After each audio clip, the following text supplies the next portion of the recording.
recordamos siempre cuando se nos ha borrado el archivo y no hemos prefijado que nos haga copia de seguridad, ¿no? O que lo guarde. Al final, después de trabajar mucho en estos temas, resulta que volver a lo más sencillo muchas veces es lo mejor. Y así se está produciendo, que nunca se abandonaron, una vuelta en todos los sectores a los sistemas Lean. Y en seguridad también, ¿no? Ahora estamos desarrollando, bueno, Lean Safety y vamos a decirlo así, tiene mucha potencia. Es volver otra vez a la sencillez, ¿no? Uh-huh. Uh-huh. Sí, sí, a poner el foco donde verdaderamente se puede producir ese error o ese fallo, si en el caso de una máquina, para que podamos absorberlo, como tú decías, ¿no? Uh-huh. Oye, hablábamos un día con el experto en error humano, con Yaniel Torres, de que los sistemas se han vuelto mucho más complejos que desde hace años. Él nos contaba la evolución histórica de la complejidad de los sistemas en un podcast muy interesante que os dejaremos en la nota del programa.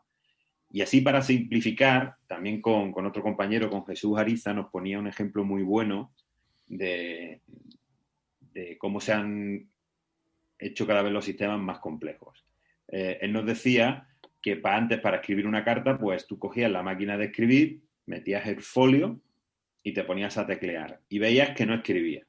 Entonces el error o el fallo era o que no había tinta, no te había dado cuenta de que no había tinta en la cinta, o que había un fallo mecánico. Por lo tanto, intentaba solucionar una de las dos cosas y ya está. Hoy en día te pones a escribir una carta, lo haces a través de un ordenador y los fallos pueden ser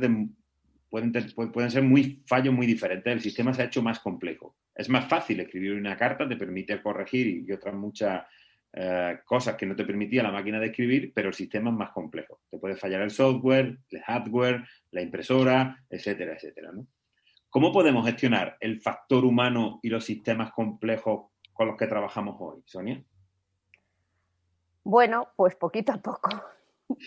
Sí, la verdad es que la complejidad de los sistemas y sobre todo, y esto hay un vídeo muy famoso, una viñeta, aquellos en los que yo estoy ejecutando una acción en un sitio, se producen una serie de procesos y tiene un resultado, unas consecuencias en otro sitio al que, por ejemplo, estoy a kilómetros de distancia, vamos a decirlo así, sí. Es lo que ocasiona esto que estás diciendo, ¿no? Entonces, bueno, hay cosas muy básicas como es, por ejemplo, explicar realmente esa acción que tú estás ejecutando, las consecuencias que tiene y cómo se produce, ¿no? Muchas veces no le quieres complicar la vida a los trabajadores y de tú haces esto y si esta luz no se enciende, todo va bien, no te preocupes, pero no le explican todo el proceso. Esto, por ejemplo, en cadenas de montaje ya se explica que si tú no pones la correa del ventilador en una posición correcta dentro de ese equipo que estás montando, pues las consecuencias, si te muestran, ¿no? Ya todo el sistema motor, pues puede ser que pase esto y esto. Entonces yo monto correas, vale, pero te indican la importancia que tiene de colocarla bien y de saber las consecuencias que va a tener dentro del conjunto, ¿no? De todo el mecanismo y de todo el sistema que puede entrañar para el usuario final. Uh-huh. Tenemos ejemplos de cómo cosas impensables, ¿no? Lo decía, creo que era Joaquín al principio, ahora son posibles. Por ejemplo, cualquiera de nosotros puede salvar la vida a una persona que tenga un ataque al corazón sin ser médicos, bueno, sin ser médicos o especialistas, ¿no? En el ámbito de la salud. ¿Cómo? Bueno, pues por ejemplo, los DESA, ¿no? Los famosos desfibriladores que ahora cualquier usuario inexperto podemos utilizar siguiendo las instrucciones que nos da el propio equipo, el propio dispositivo y que no nos van a permitir cometer ese error fatal, a lo mejor de darle al botón para la descarga, al voltaje inadecuado, en la posición inadecuada o en el momento inadecuado, cuando, por ejemplo, la persona no lo necesita, ¿no? El propio sistema impide. Hombre, pues un ejemplo, yo creo, más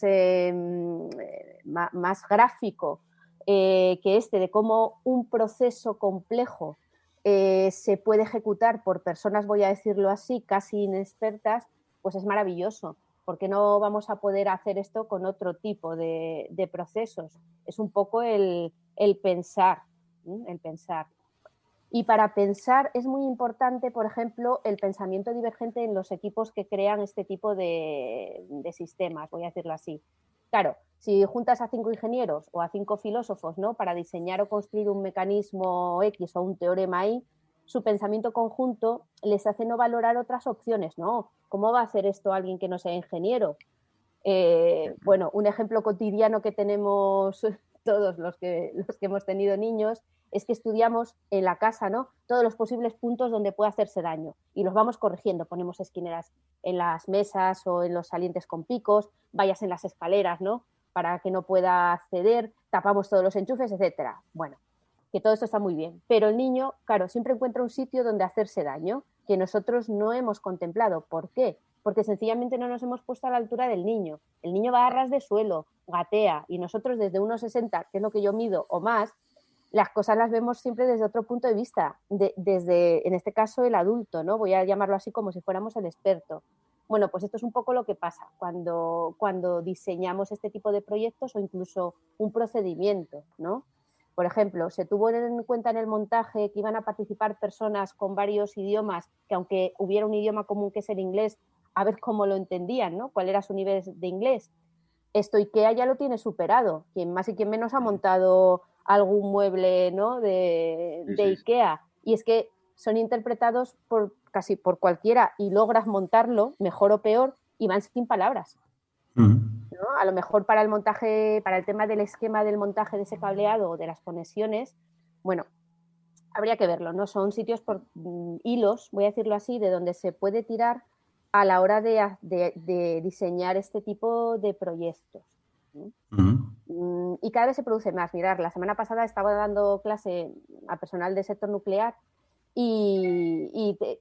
pues me comentaron la anécdota de cómo se sorprendieron cuando en el diseño de una sala de control ya se incluyeron ergónomos y psicólogos para ver los posibles errores en esa interacción, ¿no?, entre los operarios, los usuarios y el equipo, lo que nosotros llamamos la interface, y que fue un éxito en relación con las anteriores ocasiones, porque en este caso era un equipo multidisciplinar, con un pensamiento muy divergente que te hace verlo desde puntos de vista distintos, y eso es lo que garantiza más el éxito. Ojo, y siempre pensando efectivamente en ese usuario final, ¿no? Entonces, bueno, los expertos en factor humano y en sistemas complejos y no tan complejos, sí que trabajamos tanto en el estudio e interpretación del error, pero también del acierto, ¿no? Y siempre teniendo en cuenta ese contexto, que es el que determina cómo voy a actuar como persona.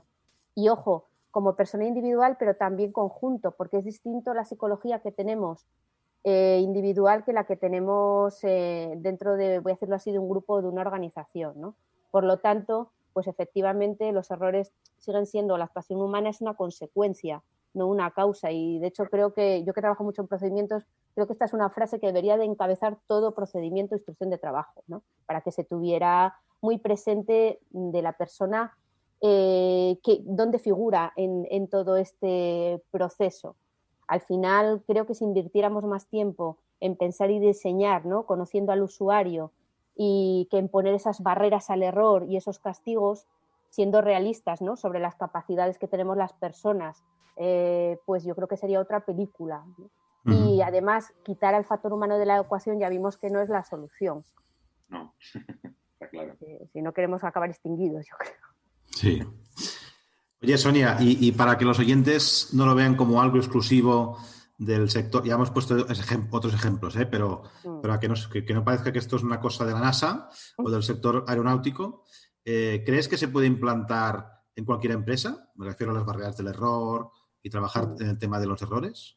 Sí, ciertamente sí. Y es que tiene que ser así. O sea, ahora siempre saltan las noticias cosas que tienen un gran impacto, y siempre son cosas, pues muchas veces relacionadas con los medios de transporte o con temas espaciales, pero no.